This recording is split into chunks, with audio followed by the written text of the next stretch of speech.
তো দর্শক এখানে কাপড় আছে 2.5 গজ পরিমাণ। এই কাপড়টি কিভাবে কামিজ কাটিং করার জন্য ভাঁজ করবেন, সম্পূর্ণ ভাঁজটি খুলে ঠিক এইভাবে প্রথমে 2 পার্ট করবেন।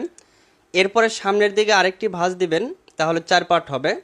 তো এখানে ভাঁজটা দিছি 14 ইঞ্চি পরিমাণ, 37 বা 38 ইঞ্চি বডির জন্য 14 ইঞ্চি ভাঁজ দিবেন। এরপর এখানে একটি মার্জিন করবেন। এই মার্জিন থেকে 44 ইঞ্চি পর্যন্ত লম্বা দিতে পারবেন 2.5 গজ কাপড় দিয়ে। 44 ইঞ্চি লম্বা নিয়ে নিচে 1 ইঞ্চি বাড়তি কাপড় রাখছি।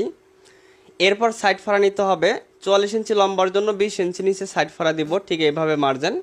হাতার আর মহল নিতে হবে 6 ইঞ্চি 2.37 ইঞ্চি বডির জন্য। এরপর ঠিক এইভাবে ইঞ্চি টেপটাকে রেখে মাঝখানে পেটের মাপ নেওয়ার জন্য একটা মার্জিন করবেন। শোল্ডারের মাপ নেবেন 6.5 ইঞ্চি, 37 ইঞ্চি বডির জন্য শোল্ডার 6.5। এরপর গলার পাশে 2 ইঞ্চি 2 পয়েন্ট, যেহেতু কাপড় দিয়ে গলা তৈরি করব তার জন্য।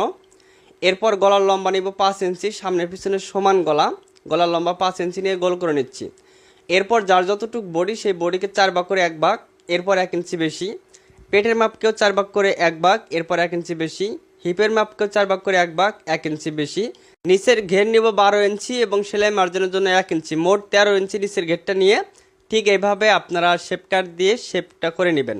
দেখেন এইখানকার শেপটা একদম সোজা করে দিবেন, ঠিক আমি যেভাবে দিচ্ছি এইভাবে করে নেবেন। এরপর আর মহলে এখানে একটা চিহ্ন করব, যেহেতু সামনে পিছনে সমান গলা তার জন্য তালপাট কাটিং করা যাবে না, ঠিক এইভাবে মার্জিন